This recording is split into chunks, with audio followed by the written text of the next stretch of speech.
Bom, boa noite então, gente. Acho que agora vamos dar o pontapé inicial a essa nossa conversa sobre churrasco, sobre um pouco do clube também.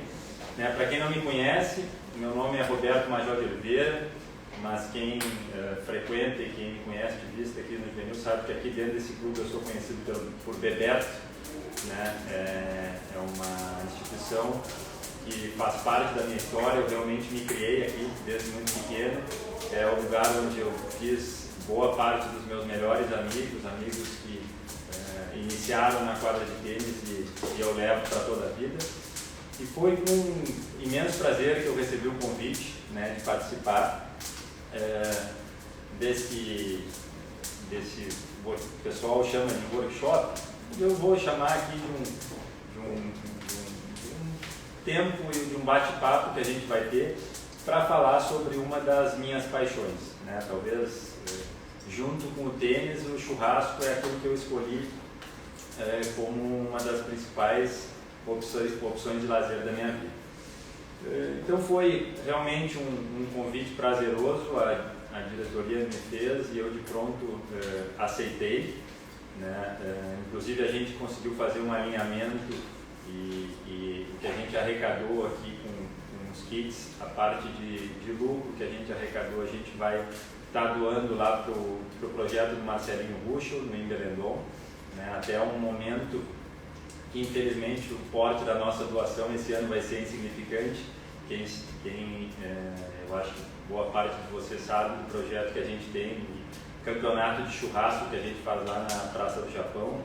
Os mestres assadores sempre estariam ocorrendo, todas as edições ocorreram nesse mês de novembro, né, e com muito pesar, mas em respeito a tudo que está acontecendo, esse ano não foi viável. Então, ano que vem a gente vai estar lá, e aqui então é um momento que a gente vai falar de churrasco e também, de alguma forma, homenagear lá e não deixar esquecido a nossa relação com o projeto Embelendon. Então, entre outras coisas, o clube se reinventando. Eu acho que é muito legal o que o clube está fazendo, essa iniciativa de dentro das limitações, de todas as restrições que estão sendo impostas em função da pandemia que a gente está vivenciando e acompanhando, o clube está criando diversas maneiras nessa reabertura do clube, né, mas criando diversas maneiras de se comunicar com o seu associado. Então, o nosso workshop de churrasco aqui, ele faz parte da Semana Cultural que o Juvenil está promovendo. Então tiveram diversas ações de arte, de música, né? E com muita honra e com muito prazer eu aceitei para vir falar sobre churrasco, que na verdade a gastronomia, todos sabemos que é uma parte muito importante, né, da cultura do povo, né? E para o Rio Grande do Sul eu acho que isso ainda é mais, talvez seja o hábito gastronômico do Brasil que mais se destaca, né? Que mais não só nos faz diferente, mas também como nos mostra e como nos expõe, não só para o resto do Brasil, como no mundo. Eu inclusive brinco com essa questão do churrasco, porque faço uma comparação que me parece bastante procedente, que o churrasco, na verdade, é o único assim, hábito cultural brasileiro de gastronomia que prospera no exterior, né? A gente não ouve falar que um restaurante que serve virado paulista ou comida mineira se tornou sucesso em nenhum lugar do mundo, né? A gente sabe que existem, que são muito frequentados, mas são, eu acho que redutos em que os brasileiros que estão expatriados, que estão morando fora, vão se encontrar por estar com saudade de casa. Mas o churrasco é um hábito cultural tão forte, mas tão forte, que se tornou sucesso. A gente sabe de grandes cadeias de churrascarias que tiveram origem, que foram assim, idealizadas para os brasileiros, que se tornaram potências mundiais no que a gente está falando de empresas no ramo da gastronomia. Então esse é um negócio que inclusive eu tenho uma certa, não vou chamar de mágoa, mas me parece um déficit muito grande, que a gente aqui ainda não percebeu o valor, né, que isso tem como cultura. Hoje eu tenho um restaurante de carnes e acho não, com toda certeza é por isso que eu estou aqui falando sobre carnes, né? O Fazenda Barba Negra é um restaurante que já tem 13 anos e a gente se dedica a servir carnes na nossa, pelo menos, que consideramos da melhor qualidade. E esse fator que eu estou falando de entender que a gente ainda não conseguiu, eu acho que dar o devido valor e não conseguiu montar, de certa forma, uma estrutura como é que eu posso dizer, uma faculdade dedicada a esse nosso principal hábito cultural gastronômico, é um grande problema. Nós lá, sempre que temos um funcionário que acaba optando por nos deixar, ou a gente eventualmente tem que demiti-lo, a gente tem extrema dificuldade para encontrar profissionais que conheçam a fundo aquilo que a gente faz, né? E aquilo que a gente faz, na verdade, é o que as pessoas mais gostam de fazer nas suas casas. Então, feito esse breve introito, né, como eu disse agora há pouco, eu tive uma ideia 13 anos atrás, esse ano, completamos 13 anos esse ano, de montar um restaurante que o nome é Fazenda Barba Negra. Para quem não sabe, é uma fazenda que pertenceu à minha avó, à família da minha mãe, então onde boa parte dos meus muitos parentes, né, esse clube aqui é recheado de primos, mas boa parte deles se criou. Então, desde que a gente surgiu a ideia, escolheu esse nome, o que a gente pretendia era não só contar um pouco da nossa história, mas também ouvir histórias, né, de pessoas que tinham passado lá pela Fazenda Barba Negra. Isso aconteceu e realmente se concretizou, é um sonho que se concretizou, que tem muito sucesso, né? A gente fazem 13 anos que realmente nosso restaurante se destaca com relação a isso, né? Então, a ideia era hoje mostrar algumas dos produtos que a gente faz, dos nossos melhores, dos nossos carros-chefes do restaurante, né? E mostrar de forma simples e dar algumas dicas de como é que a gente vai preparar, como é que a gente prepara isso lá no restaurante. Então eu trouxe para vocês, né, nós temos aí em torno de 1 hora para trabalhar, né? Então primeiro eu vou apresentar para vocês o kit que a gente separou, né? Então está aqui, como eu disse, são os nossos principais produtos lá no restaurante. Então eu trouxe umas porções de queijo parrigeiro, uma porção do matambrito de porco e umas linguiças. Aqui são os primeiros, seriam as nossas entradas. E aqui está o nosso prato principal, né, os medalhões de entrecô. Como a gente vai fazer essa brincadeira aqui, eu vou contando, conversando um pouco, mas ao mesmo tempo a gente tem que preparar ao vivo e temos um tempo para que isso se organize. Eu vou começar a abrir essas embalagens, né, para poder apresentar melhor para vocês os produtos. E também já vamos indo botando no fogo aquilo que precisa ir com alguma antecedência.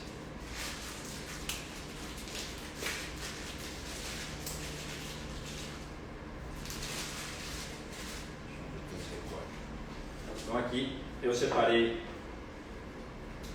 2 peças de queijo provolone, as linguiças parrigeiras. Isso aqui, eu vou abrir agora o matambrito de porco, uma coisa que nos nossos mercados é relativamente nova. Quem viaja para Uruguai e Argentina sabe que isso aqui é um produto que por ele já é bastante consumido e há bastante tempo, né? Mas para nós é realmente uma novidade. E é um produto que lá no restaurante é impressionante como ele aumentou as vendas, como as pessoas acabam se surpreendendo com o sabor e qualidade disso aqui. Então, uma das coisas mais importantes, né, falar de churrasco para gaúcho é uma coisa bastante complicada, ainda mais a minha reflexão que isso se dificultou e que esse desafio se tornou mais árduo ainda pós-pandemia. Porque me parece que nesse período, com tantas restrições, com tanta dificuldade de a gente se relacionar, o que as pessoas mais fizeram nas suas casas foi churrasco, né? Aquilo que a gente tinha tempo para fazer no sábado e no domingo, agora virou todo dia, virou sábado e domingo, todo dia ficou viável comer um churrasco, às vezes inclusive no meio da semana ao meio-dia. Então, a minha pretensão aqui, quero deixar bem claro que não é dar uma aula, né? Mas contar a forma e detalhes e algumas dicas que a gente tem do modelo que a gente adota lá no Barba Negra e que até hoje funcionou e deu bastante certo. Então, se nós não vamos dar aula, que eu acho que o principal objetivo aqui vai ser demonstrar e dar dicas de como facilitar as pessoas a fazer o seu churrasco. Porque isso é sempre que eu me dedico a fazer um churrasco na casa de algum amigo, alguma família, que as pessoas de certa forma acabam elogiando, pô, que bom que tu está aqui, que bom que tu vai nos ajudar. O que eu mais tento mostrar para eles é que aquilo não é o dia que tu tem que fazer um churrasco para uma, para 10, para 20 ou para 50 pessoas, porque essa é a nossa, né, nós lá num domingo chegamos a atender 200 pessoas. A principal questão é ter calma e organização. Então, o que eu quis mostrar para vocês aqui é exatamente isso. Um dos principais erros que a gente vê quando o pessoal vai fazer churrasco é querer botar tudo no fogo ao mesmo tempo. Então nós vamos mostrar exatamente como eu faço, como a gente lá no restaurante faz, e vamos começar pelas entradas, tá? Eu vou botar as linguiças no fogo e não vamos botar muito perto, tá? Porque a nossa ideia não é tostar elas, a ideia é aos pouquinhos deixar ela aí já tomando um calor, tomando cor, né? Porque essa é a forma que eu gosto de trabalhar para exatamente quando as pessoas chegam na casa, quando os convidados chegam, em pouco tempo eu tenho condições de já servir. Então eu vou dar uma pré-assada nela, deixar ela já ir dando uma adiantada no produto, para que na hora que eu precisar servir, eu coloco ela no fogo mais forte e consiga servir ela em 2 ou 3 minutos. Então vocês estão vendo aqui, quem está olhando a churrasqueira, que a gente botou, a nossa grelha está baixa, mas o fogo a gente também começou bem cedo, tá? Eu não comecei esse fogo muito antes de vocês chegarem aqui, a gente já botou pelo menos uma meia hora antes, então o fogo já está forte, tá? E aí nós vamos deixar lá. Tem um detalhe que já foi novidade também, quando os primeiros programas de televisão e da internet vieram, que eram as pessoas que questionavam muito quando estaria apropriado o calor para a gente colocar na churrasqueira. Tem um grau de subjetividade nisso que eu vou falar para vocês, porque cada pessoa tem tem a sua sensibilidade, tá? Mas uma dica básica que hoje os programas que falam de churrasco têm essa regra como uma regra básica, e ela é bem interessante, que é: coloca a mão mais ou menos na altura onde a carne vai e tenta contar até 5 segundos.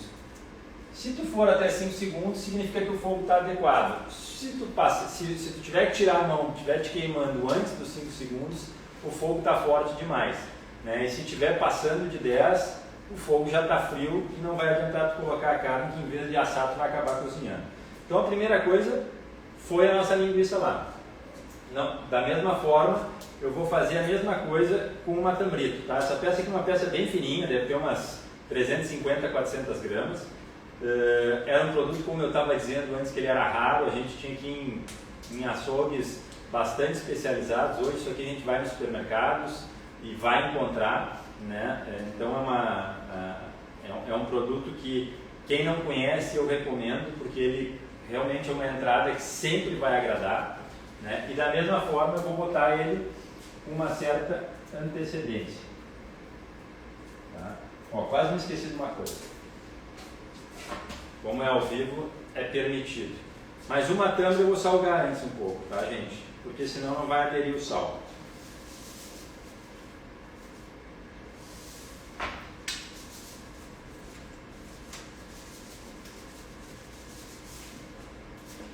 Não precisa muito, porque é uma peça bem fininha, né? E esse detalhe é uma coisa que sempre gera muita conversa. Salgo antes ou salgo depois? No Barba Negra, a gente sempre salga carne de porco ou carne de cordeiro com um pouco de antecedência, porque senão ela é uma carne que vai acabar não temperando, né? E as carnes bovinas a gente tem uma regra bem básica. Peças que são individualizadas, né, em medalhões, um medalhão de picanha, um medalhão de entrecô, a gente vai acabar salgando só depois e eu vou mostrar para vocês como é que a gente faz. As peças inteiras, quando vai assar uma picanha, um vazio, uma costela mais larga, a gente salga antes. Mas esse salgar antes não significa salgar de véspera, tá? Esse é um detalhe. Se tem uma regra básica que eu digo assim, com relação ao sal, não salga com antecedência. Aquela coisa, às vezes, se tem uma coisa que me deixa com um pouco de dor no coração e eu não me meto, eu sempre que eu sou convidado, eu sempre respeito, mas eu acho que sempre é um problema quando a gente vê uma pessoa que é super organizada para fazer o churrasco e daqui a pouco quando tu chega lá, a carne nem foi para o fogo e tu vê que ela já salgou aquilo faz 1 hora, 1h30, às vezes meia hora, e a gente olha para aquela gamela e já está escorrendo água, né? E por que me dá um pouco de dor isso? Porque depois, quando a gente faz esse procedimento, a gente não adianta bater a carne porque ela não vai tirar o sal, né? Então assim, tem alguns cortes, por exemplo, um pernil de cordeiro quando tu vai assar inteiro, até acho que é importante daqui a pouco salgar na véspera, botar uma salmoura, mas o sal grosso na carne, ele é, para mim, o sal grosso ou sal fino, ou na hora que tu tira em medalhões, como eu vou mostrar depois, ou exatamente na hora que antecede o momento que vai colocar a carne no fogo. Então vocês viram que eu botei o sal aqui numa tampa, esse exatamente na hora que fui botar no fogo. Ele não vai desidratar e assim eu acho que vocês têm que cuidar. Ó, como eu disse, eu não deixei ele muito perto, estou deixando ele mais longe, que esse é um detalhe com relação ao matambre, que é um produto, ele é muito fino, ele tem gordura, né, mas a gente tem que cuidar. Se a gente bota ele, a minha dica com relação a isso, né, e isso vale para as duas entradas ali, bota com antecedência, deixa elas tomar um calor, não deixa ela vai ambas as peças ali, tanto a linguiça quanto o matambre, eles vão dar uma desidratada, vão começar a assar, né? Mas eu não quero que eles assem muito rápido. Eu vou dar esse trabalho prévio. Quando tiver já, digamos, cozidos, quando eles estiverem já com marcadinho pela grelha, quando tiverem já com uma... E eu vou mostrar para vocês quando eles já tiverem mais, principalmente essa questão de desidratar um pouco, aí na hora de servir, a gente pode colocar no fogo bem forte. Então, vocês viram que nós temos 1 hora, eu nem abri o pacote do entrecô e não estou preocupado, esse é um detalhe importante, né? De novo, essa é uma coisa que a gente acaba olhando muitas vezes e as pessoas estão botando as entradas e daqui a pouco já estão botando carne, se fosse uma costela grande, uma costela de tiras largas, aí eu até entendo que a gente ponha com antecedência, mas o resto a gente pode ir fazendo, principalmente depois que as entradas estiverem se encaminhando. O queijo, gente, queijo parrigeiro. Quem frequenta parrija, quem viaja bastante para a Argentina, para o Uruguai, sabe que isso aqui é uma coisa que eles consideram uma iguaria e que em todos os restaurantes a gente vai ter isso como um clássico, né? Às vezes eles botam tomate, às vezes servem como estão servindo aqui, às vezes colocam em cima da linguiça. O que vem a ser o queijo parrigeiro? Queijo parrigeiro é uma peça de provolone, né? A gente corta em porções aqui, dá mais ou menos um dedo, né? Lá no restaurante essa é a medida, são porções de mais ou menos 180 gramas, né? As dicas que eu posso dar, porque isso é uma coisa que eu fiz questão de trazer um recipiente como a gente usa lá no restaurante, que são essas panelinhas, louçada, ou pode ser uma panela de alumínio, ou pode ser uma panela de ferro, não tem problema, né? É importante que ela não tenha nada de material plástico na volta, o resto não há nenhum tipo de problema. Mas muitas vezes a gente leva um queijo e chega no lugar onde vai fazer o churrasco e não tem onde servir, né? As pessoas às vezes antes de começar a se familiarizar mais com isso, eu tinha aquela ânsia de, vou jogar em cima da grelha. Joga isso aqui numa grelha e vai derreter, vai virar, se ficar metade dele ali em cima, já está bom. Então eu fiz questão de trazer, digamos, um material apropriado, um material que a gente usa profissional, né? E como é que a gente faz lá no restaurante? Um fiozinho de azeite, gente, é bem pouco mesmo, porque ele mesmo já vai soltar uma gordura significativa, tá? Eu dei uma esfregada aqui para, digamos, untar todo o recipiente e vou fazer o seguinte, vou virar e fazer a mesma coisa. E aqui vai uma dica, tá? Isso aqui é realmente uma coisa que leva tempo. Talvez alguns de vocês já tenham se deparado, mas aqui vai uma dica que para nós faz muita diferença. A gente dá um corte nessa capa, tá? Um cortezinho, não precisa mais. E por quê? Porque esse queijo vocês veem, dá para ver que ele tem que o diâmetro dele é bem menor que o da frigideira. Se nós deixarmos sem esse corte, o que vai acontecer? Essa capa, essa crosta, vai acabar comprimindo ele e não vai se espalhar. Vocês vão ver que com esse corte que eu estou dando aqui, ele praticamente vai ocupar depois toda o fundo dessa panelinha e vai acabar se expandindo. Então é um efeito bem legal. E aqui é a nossa opção improvisada, tá? Não tem um prato desse, não tem uma panelinha especial, um prato de cerâmica desses aqui resolve, tá? E quem vai ao Uruguai ou Argentina ou frequenta algumas parrilhas aqui vai ver que isso aqui em vários lugares é assim mesmo que o pessoal faz.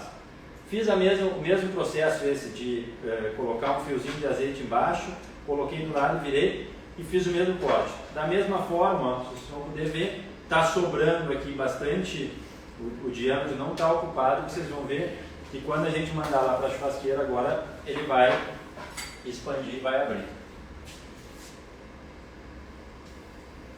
Vou jogar um pouquinho mais para perto do fogo aqui as nossas linguiças, já dá até para virar.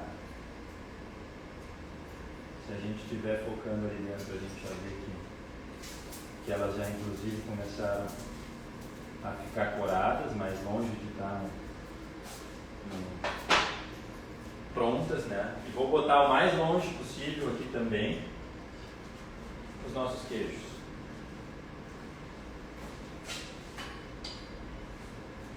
Talvez fique a dúvida aí se a gente vai colocar orégano, se vai colocar um chimichurri, que é isso a gente sempre que vai num restaurante a gente enxerga, né? Mas não, acho que esse tempero ele pode depois e vai ficar melhor inclusive, né? Porque vai dar, digamos, um sabor ainda melhor.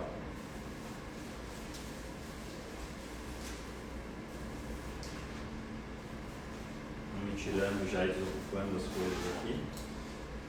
Esse kit aqui, já aproveitando o momento para fazer o merchandising lá do restaurante, é uma das inovações, digamos, da pandemia, né? Nós há muito tempo pensávamos em lançar uma linha e uma opção de vender as nossas carnes para o cliente levar para casa e poder ter a experiência, repetir a experiência que ele tem no restaurante nas suas próprias casas. Então esse kit aqui veio agora exatamente nesse momento em que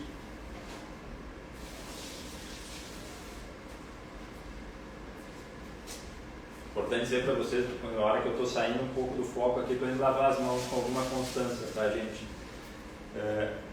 Então, falando dos kits, isso foi uma inovação lá que a gente trouxe, né? Como eu disse, era um projeto que imaginávamos para o futuro, mas que ele acabou sendo abreviado, né, em função de tudo isso que está acontecendo. Vou tirar aqui que eu acho que vai melhorar a visualização. É que eu não atrapalho aqui. Então aqui, né, estão as peças do nosso entrecô. O restaurante Fazenda Barba Negra tem uma parceria hoje com a Associação Brasileira de Angus, então todas as nossas carnes são oriundas do projeto da Carne Angus no Brasil. Se o pessoal tiver dúvida, essa carne aqui que a gente está mostrando hoje, que eu trouxe, é a nossa principal parceria hoje, além de ser com a Associação Brasileira de Angus, é com o frigorífico Zimmer. né? Então dá para ver quem olha aqui até pelo diâmetro das peças, que é um animal bem jovem, mas que tem gordura, que isso é um dos principais assim, elementos que a gente precisa encontrar hoje quando for comprar carne, escolher carne, preferencialmente, né, para não dizer preponderantemente, escolher carnes e cortes que sejam oriundos desses de raça Angus, Hereford, né? Nós lá somos adeptos da carne Angus, mas a gente sabe que as raças europeias, a Hereford é uma outra carne que tem muita qualidade e isso faz muita diferença quando a gente está chegando aqui no produto final. E ser jovem, né? Essa peça aqui eu posso dizer para você sem medo de errar que nós estamos falando de um animal que tinha no máximo aqui 2 anos. Isso é uma coisa que faz com que a carne no Rio Grande do Sul hoje tenha melhorado muito a sua qualidade.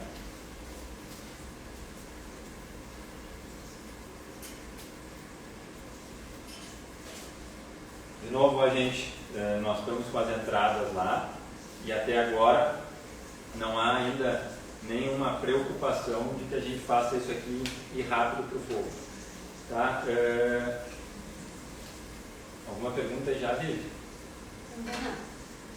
Pessoal, eu estou falando um monte aqui, se alguém tiver alguma pergunta pode fazer aí pelo chat, porque a Vivi que está acompanhando a parte ali, a nossa retaguarda, ela nos avisa, ela nos informa e eu vou ter condições de responder para vocês. Então aqui, eu trouxe 4 bifes praticamente iguais e o desafio que a gente vai tentar mostrar para vocês na hora que eu achar que isso precisa ir para o fogo, tá? Nós vamos tentar fazer com que eu sirva esses 4 bifes em pontos diferentes. Tá?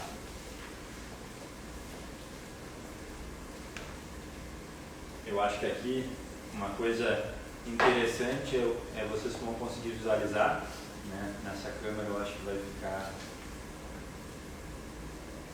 mais visível. O que eu tenho aqui então, como eu disse, são 4 peças, elas estão praticamente idênticas, né? E o nosso desafio, depois que a gente começar a organizar a questão das entradas, é preparar esses 4 bifes em pontos diferentes para mostrar que dá para fazer isso ao mesmo tempo, de forma tranquila, sem correr, né? E que quando a gente for fazer um churrasco em casa, aquilo é para ser uma atividade absolutamente prazerosa e de forma alguma um desafio tortuoso e que cause algum desconforto para vocês. Então aqui já falei dos kits, já falei da nossa semana cultural. Eu vou dar um recado aqui, porque sempre é importante, né? Como na abertura aí a gente falou de que lá no projeto Wimbledon esse ano nós não vamos poder fazer o nosso evento, mas acho importante destacar para vocês que lá eles estão cheio de novidades e cheio de atividades, assim como o clube, então a criatividade deles parece que ilimitada. Então hoje está sendo lançado o livro de 20 anos do Wimbledon, né, um livro super bem elaborado, um livro muito bonito. Eu hoje recebi a informação de que estão iniciando as vendas do livro.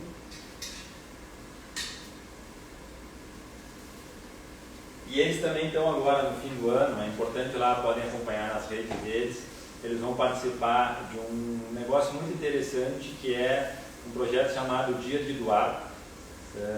Eu aqui estou falando sem roteiro, então eu não anotei todos os detalhes que faz parte, digamos, da minha personalidade. Às vezes abraço algumas coisas e me esqueço do básico. Mas esse negócio do Dia de Doar que eles vão participar é uma coisa muito legal, o pessoal aqui do clube já conhece, que é em um dia específico. Agora quem puder olhar nas redes deles lá vai poder identificar esse dia. Se cada doação que for feita, a instituição essa que apoia, é uma instituição internacional, ela dobra o valor. Então assim, quem tem já a intenção de fazer uma doação lá para o Wimbledon, fazer uma boa ação nesse final de ano, eu sugiro que deem uma olhada nas redes para identificar a data dessa doação, porque se puder fazer nesse dia específico, vai estar dando um grande upgrade lá na milhagem e na doação que for feita para o Marcelo. Vou aproveitar enquanto... Eu só vou botar a carne na hora que eu achar que as entradas estão começando a se encaminhar para se aprontar.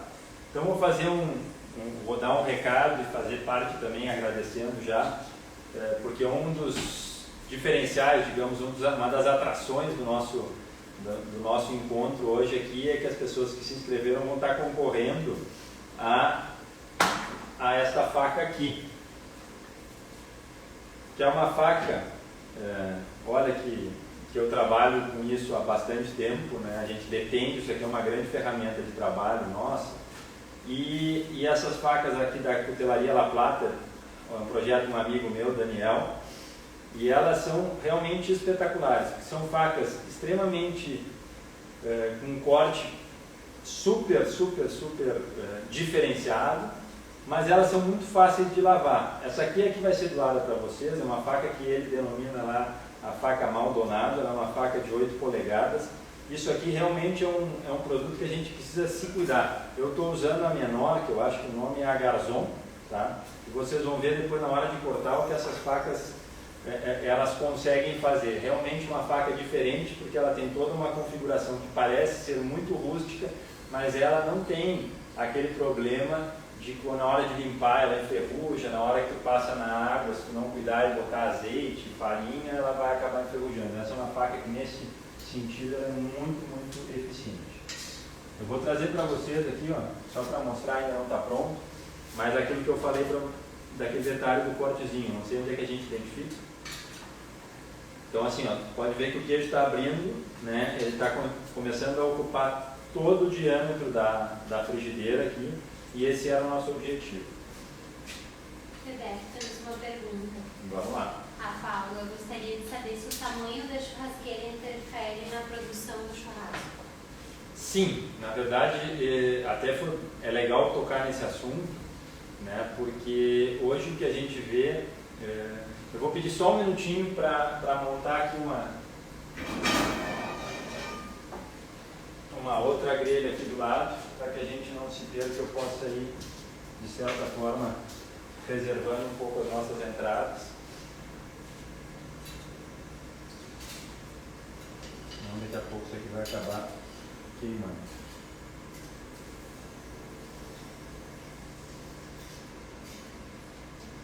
As nossas entradas estão praticamente... Só me dá uma ideia de quanto tempo a gente já tem aí, Vivi. Tem umas meia hora. Tá. A pergunta da Paula é muito interessante, tá? E o fato é o seguinte: as churrasqueiras vão influir bastante na forma como a gente vai fazer o churrasco. Eu vou só pedir um minutinho e como eu me comprometi a fazer todos os bifes no mesmo ponto, essa é uma dica bem importante. Eu já respondo a Paula. Uma das principais sugestões que eu dou para quem gosta de fazer churrasco e não gosta de passar trabalho é, antes de servir o churrasco, chegar aos teus convidados, ou se tiver uma boa memória, identificar se entre eles tem alguém que gosta de carne bem passada. Porque esse é realmente o problema do churrasqueiro.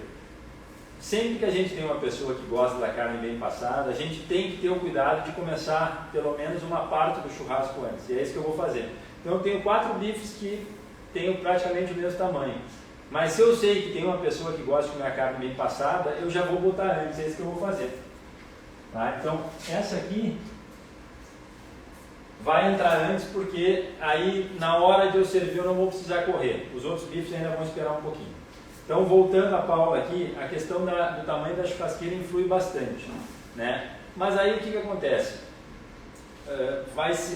Aquela dica que eu dei com relação à mão, com relação à temperatura da churrasqueira, ela vai te ajudar, né? Eu não gosto de churrasqueiras muito fundas, né? Porque a gente tem que colocar uma quantidade absurda de carvão e acaba aquilo não rendendo, fica difícil, daqui a pouco tem que recolocar carvão. Então eu, quando tenho churrasqueiras muito fundas, eu até recomendo que as pessoas coloquem algumas lajotas para que o fundo seja um pouco menor. Mas é um problema, eu acho que essa questão do tamanho da churrasqueira é uma das coisas que não me deixa, digamos, seguro para dar receita de churrasco.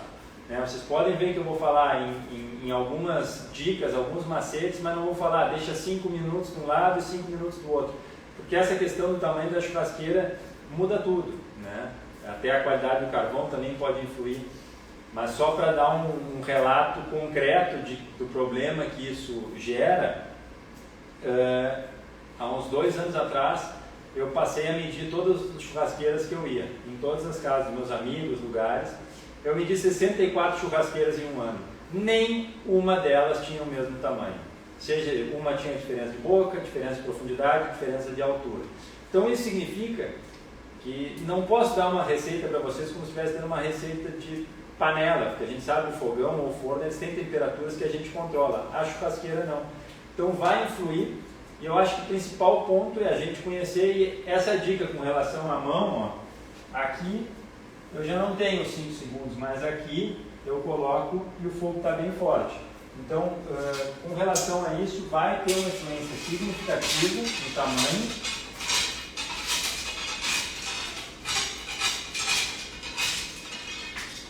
E atualmente eu prefiro churrasqueiras que tenham um fundo não tão profundo. Nós lá no restaurante a gente faz o controle depois disso com as sobras de cinza. Né? As pessoas sempre se preocupam muito em limpar a churrasqueira logo que termina o churrasco, digamos, um sinônimo de organização. Nós lá no restaurante reutilizamos aquela cinza para temperar o calor. Então a gente usa muito baixa, a gente usa lá em torno de 15, 25 centímetros e controla com a cinza, porque às vezes a gente vê as pessoas muito preocupadas em tentar diminuir o calor, joga água, aquilo vai resolver por 10, 15 segundos e se tiver gordura pingando vai voltar. Então nós lá controlamos sempre a gente tem uma pazinha lá e a gente vai controlando a quantidade de calor com a cinza, mas vai influir muito com relação a isso. E eu me sinto desautorizado a dar uma dica de deixar 5 ou 10 minutos cada lado, porque vai depender, assim como vai depender do tamanho da churrasqueira, vai depender da espessura da carne, vai depender, as pessoas às vezes não se dão conta, o churrasco também com relação ao tempo, depende da temperatura que a carne entra na churrasqueira, né? Essa aqui já está algum tempo aqui fora, digamos, da refrigeração, isso vai ter influência, vai diminuir bastante o tempo que ela vai levar para ser feita. Né, do que aquela que a gente simplesmente tira da geladeira e acaba colocando no fogo. A dica que eu dou com relação a essa questão da carne não tem problema a gente deixar algum tempo ela fora da refrigeração, mas essa carne que tu deixou fora da refrigeração, usa. Não deixa essa carne para depois. Né? Se tu ficou meia hora, 1 hora fora da geladeira, não adianta guardar e querer consumir ela 2, 3 dias depois, dificilmente ela vai estar na mesma qualidade que a gente gostaria. Ó, pessoal, eu estou com as minhas 3 entradas praticamente encaminhadas.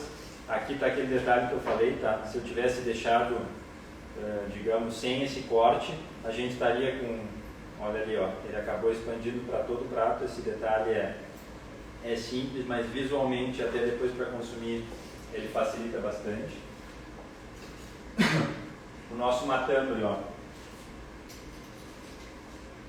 digamos, na minha opinião, ele está bem encaminhado, mas agora é a hora que ela de dar uma acelerada no fogo, uma acelerada. Então, na hora de servir, a gente vai botar ele bem no fogo.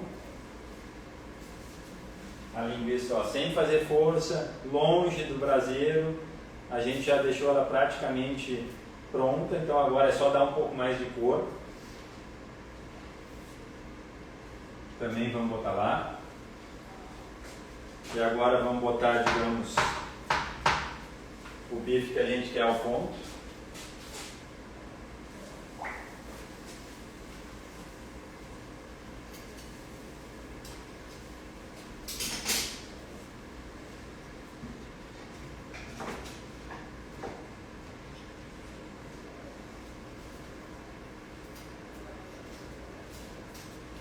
A gente quer mais passado já está o tempo lá.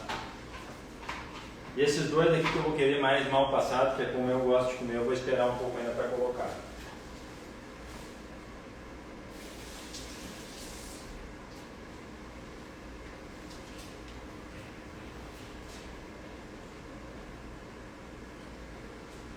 Mais algum questionamento aí, Vivi? Não.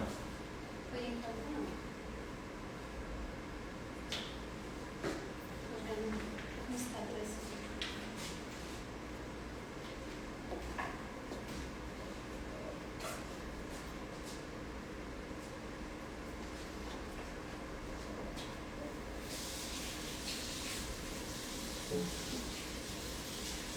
Uma menina aqui no Instagram perguntou: quem tiver interesse pelo kit pode entrar em contato pelo Instagram ou... Já mandei.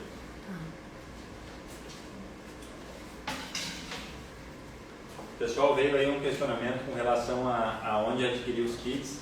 Na verdade, o kit pode ser adquirido lá no Barba Negra. As duas opções são ou pelo telefone, que é 33330492, ou pelo nosso WhatsApp, que é 929, né, 92448111.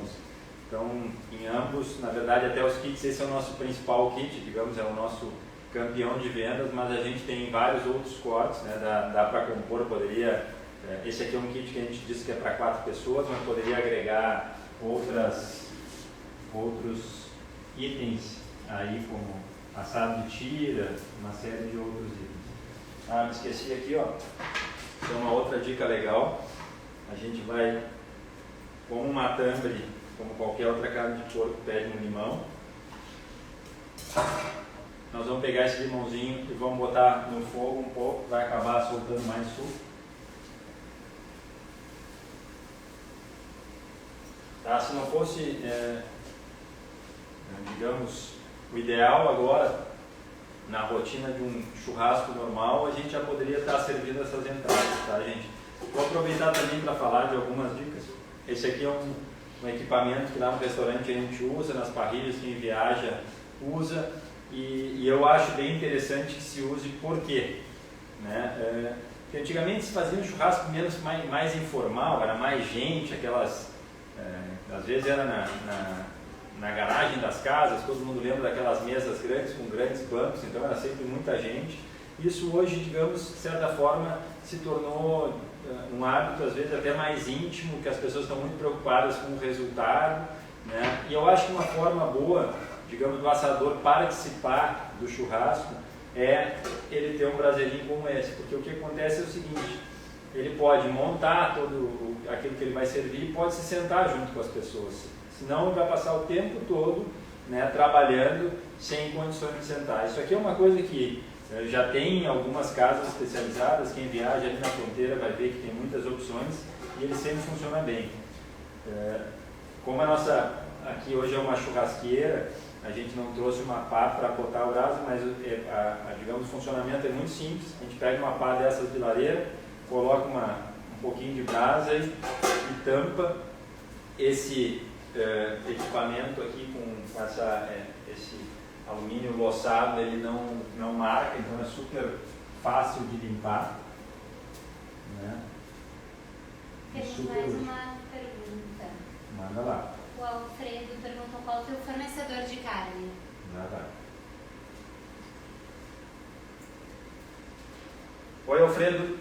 Na verdade, o restaurante lá, a gente tem uma parceria com a Associação Brasileira de Angus, então hoje nós compramos só de frigoríficos certificados. No Rio Grande do Sul a gente tem o Silva, o Zimmer, né? Eu acho que tem uma cooperativa também em Panambi, mas esses são os principais. Agora acho que o Coqueiro está entrando, mas o restaurante já faz algum tempo que a nossa principal parceria é com o Zimmer. Então eu acabo comprando dos outros quando eles estão com algum problema de fornecimento. Então o restaurante hoje compra produto da linha Angus Zimmer.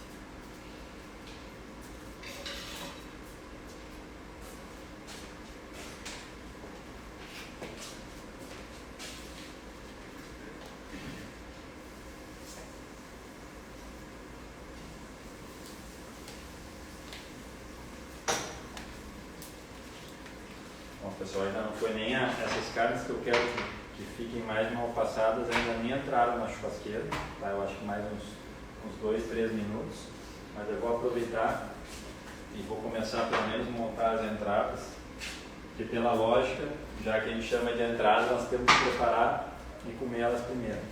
Então, como eu disse, eu não temperei o queijo antes, não temperei com antecedência, tá? Então agora a gente poderia ou jogar orégano, mas aqui eu estou mandando um chimichurri, que é o chimichurri que a gente prepara lá no restaurante, então é um chimichurri bem caseiro, né?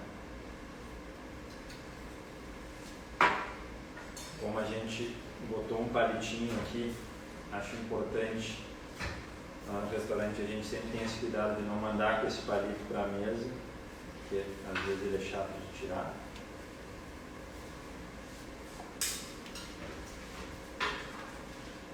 Aqui está a nossa entrada.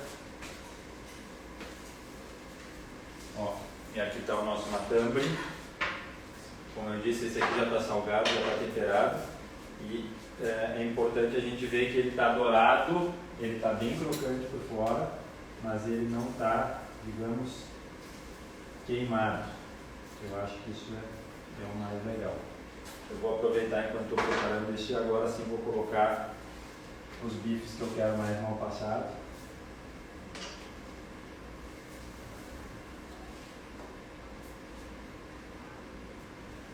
Mal passado para nós lá no restaurante é vermelho mesmo, tá, gente? Então aqui a gente preparou já as nossas entradas. O visual desse aqui a gente consegue ver. Não está pegando bem?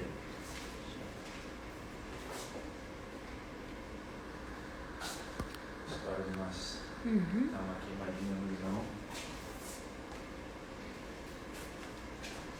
Essa história de dar uma queimadinha no limão, ela parece bobagem, mas na verdade acaba saindo mais suco, fica mais fácil de fazer, né? Então é bem válido, ela sempre acaba sendo mais, deixando o limão mais fácil de a gente extrair o suco. Vou tirando ali as coisas, porque senão nós vamos ficar com isso.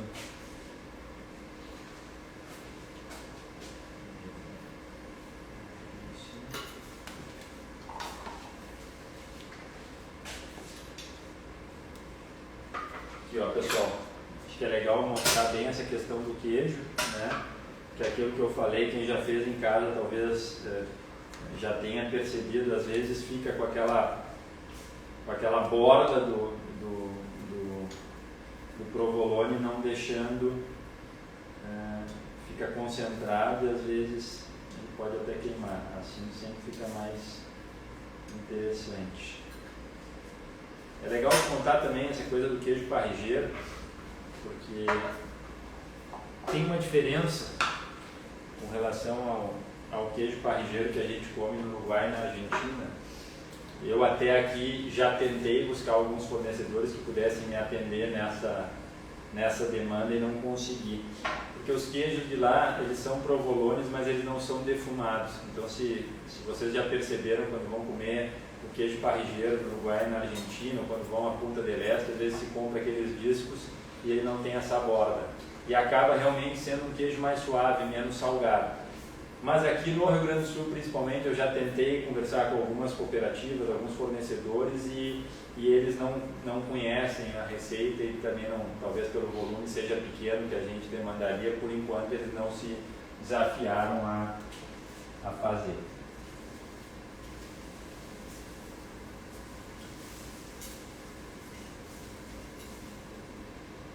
Roberto, só relembra para o pessoal que se inscreveu no Zoom mandar os nomes para o sorteio. Ah, tá. Vou mencionar.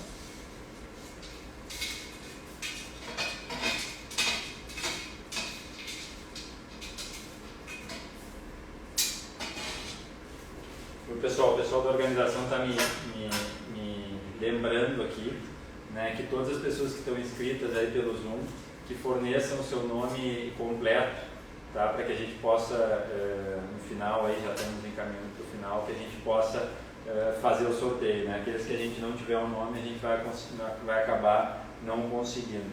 Vou aqui mostrar de novo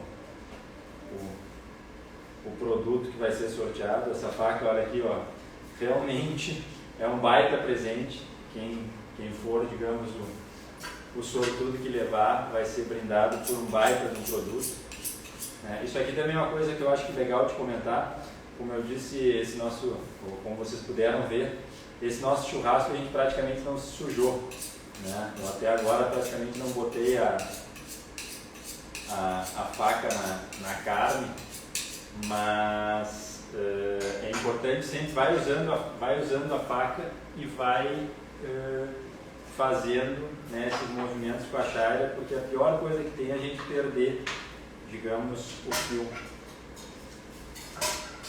Me esqueci uma outra dica que eu acho bom contar para vocês, é como é que a gente corta o queijo, porque as pessoas às vezes ficam na dúvida depois de como é que vai porcionar. Lá no restaurante, eu acho que é legal sugerir para vocês, a gente usa sempre assim, ó, 2 colheres, tá? E aí a gente vai conseguir separar em pedaços como a gente separa uma pizza, né? Porque às vezes gruda um pouco, se a gente pega uma faca, a gente não tem, digamos, uma condição de passar embaixo. A colher a gente passa, né, sem machucar, seja aqui o prato de louça, ou seja uma panela de algum outro recipiente. Então isso parece bobagem, mas são detalhes que às vezes as pessoas acabam não sabendo. Então esse sistema aqui de usar 2 colherinhas vai ser sempre bem interessante.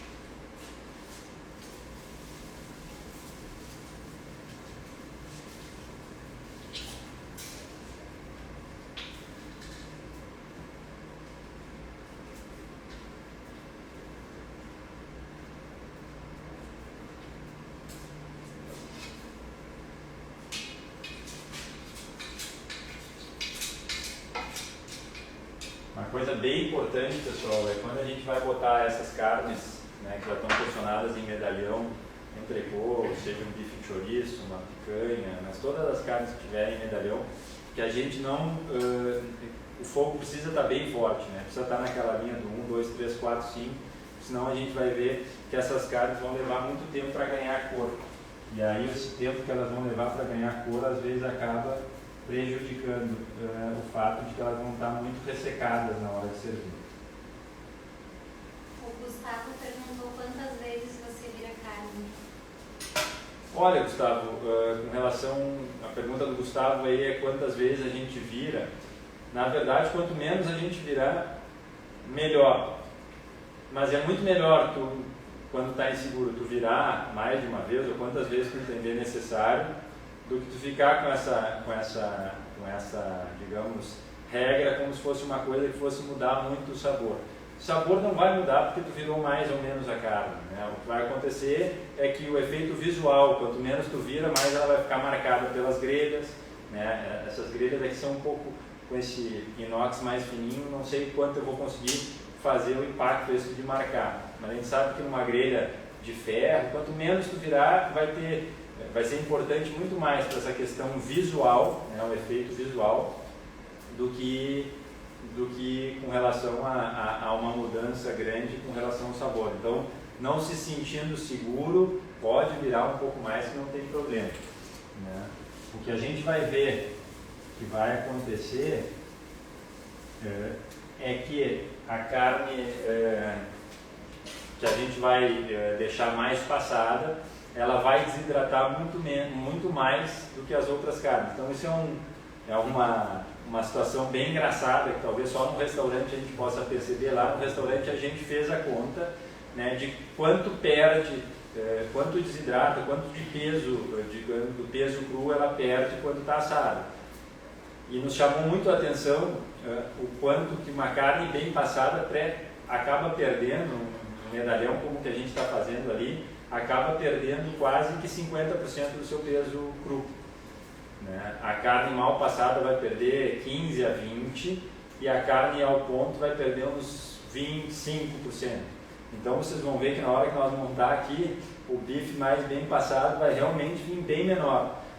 Então, além de demorar mais, a pessoa que acaba comendo bem passado, além de ter essa questão da demora, ainda tem também essa questão de que ela perde bastante em volume.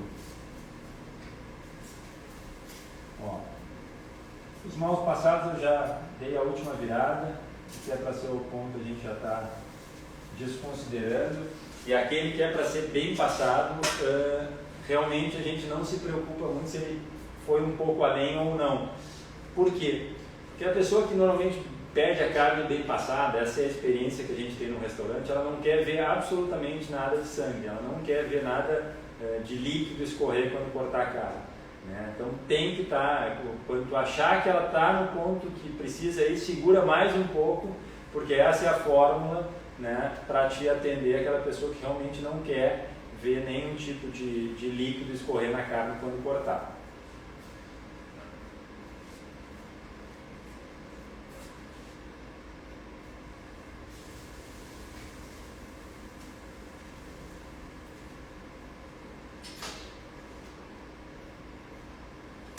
Agora é coisa de 2, 3 minutos aqui, nós estamos se encaminhando para o...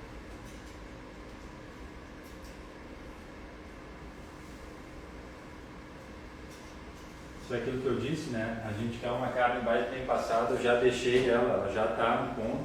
Agora eu vou tirar um pouquinho do fogo, a gente encosta um pouco ali e ela vai, digamos, ainda secar um pouquinho, mas eu vou ficar sem nenhuma dúvida de que ela chegou no ponto que a gente quer. Essa é a maior preocupação, né? A subjetividade que a gente tem e o quanto as pessoas aceitam a carne entre o ao ponto e o mal passado, ela é muito, muito mais ampla do que as pessoas que querem uma carne bem passada. A experiência que eu queria passar para vocês é essa, assim, de que nós já vivenciamos muitas situações, às vezes em evento, no restaurante, que a gente não faz essa pergunta, se alguém gosta de carne bem passada, e aí quando vê tem 20, 30 pessoas para servir, começa a servir e começa 1, 2, 3, preciso de uma carne mais bem passada. Os garçons trazem essa, digamos, demanda para quem está comandando a parrilha. E aí gera um problema grande, porque aqueles 2, 3, 5, às vezes 10 minutos que tu precisa para colocar essa carne no ponto desejado, ele vai, digamos, para a pessoa que está esperando é uma eternidade, né? Para a gente que está servindo e está se divertindo, não, parece que não é nada, mas para quem está na mesa, daqui a pouco um acompanhamento esperando e tem que esperar a sua carne, aquilo realmente é uma experiência desconfortável. Vivi, me dá mais ou menos a ideia que nós estamos aí de limite de tempo. Tá fechando 1 hora, mas dá para ir mais um pouquinho. É? Uhum.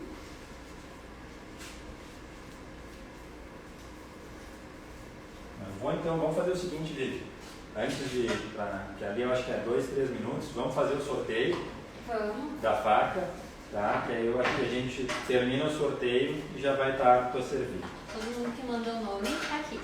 Ó, a Vivi está me dizendo que todo mundo que se mandou os seus nomes, né? Mais uma vez vou agradecer ao Dani, né? Esse produto, quem não conhece, realmente eu recomendo, vou deixar ela aberta aqui. Louco para usar, mas eu tenho uma parecida e um pouquinho menor, vou deixar aqui. Então, das pessoas que participaram aqui, quem vai levar essa baita faca para casa, depois a gente combina de pegar aqui na administração do clube, foi o Gustavo Malma. Parabéns, Gustavo. Depois dá uma olhada lá e vai ser legal se tu puder depois também compartilhar a foto do primeiro churrasco que tu usar lá, lá na página da La Plata Cutelaria. Tá? Então, Gustavo Malma, parabéns, essa Maldonado aqui é tua. E, para nós não perder o timing, eu acho que está tudo pronto aqui. Então, essa aqui vai ser a bem passada. Essa aqui é para dar o ponto. Essa aqui também passada.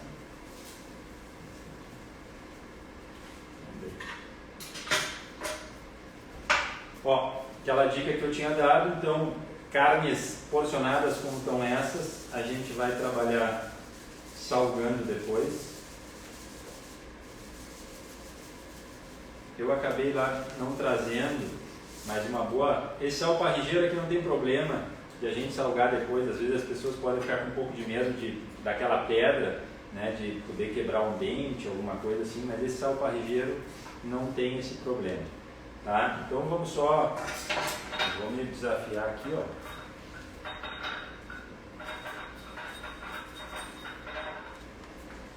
Então a vaquinha aqui,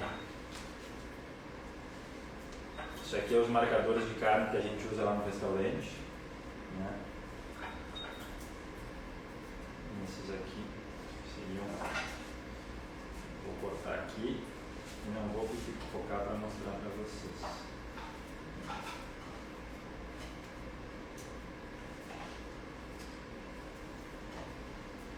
Então esse aqui, ó, bem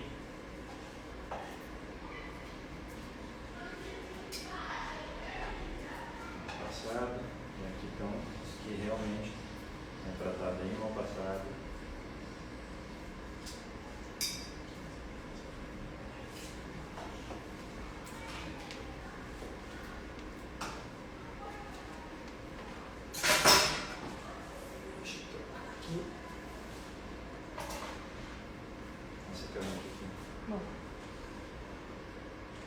Tá aí, pessoal.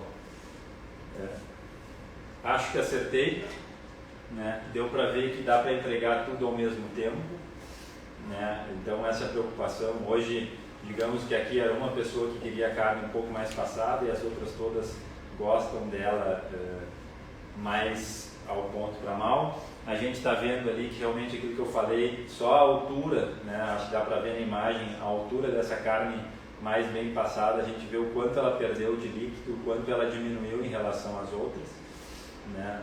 Isso aqui agora acho que com uma farofa, o nosso chimichurri, até louco gosta. Acho que nós estamos caminhando para o nosso encerramento, então vou agradecer a diretoria do clube, né, por ter me convidado e me aberto essa oportunidade para falar de uma coisa que eu gosto tanto, principalmente dentro do lugar que eu adoro dar, né? Até é importante falar para vocês que esse lugar aqui que a gente está, o Espaço Gourmet, ainda com uma série de restrições, mas ele voltou a estar disponível, associado, né? Então espero vê-los aqui em breve. Vou agradecer ao Dani, lá da La Plata Cutelaria, que nos fez uma parceria com a gente para que a gente pudesse doar um prêmio tão legal como a gente acabou sorteando aqui. Vou agradecer a Vivi e a Duda lá da Respira, que são nossas parceiras desde acho que agora já não sei de qual edição do Mestres Assadores, mas hoje são elas que fazem boa parte daquilo acontecer. Agradecer aos guris aqui que estão nos ajudando também da VIP Eventos, do Estúdio Sander e da Colateral Filmes, né, que são os responsáveis pelas imagens, né. Digamos que o meu visual não deu para fazer muito, mas espero que o visual do que a gente produziu aí tenha ficado legal. E é isso, gente. Se alguém ainda tiver uma pergunta, a gente puder responder, estou à disposição, tá, Vivi? E espero que todo mundo tenha curtido, espero que aqueles que compraram os kits eu possa ter dado algumas dicas importantes para vocês fazerem, tá? E muito obrigado, uma boa noite. Pessoal, todo mundo agradecendo muito aqui, que gostaram.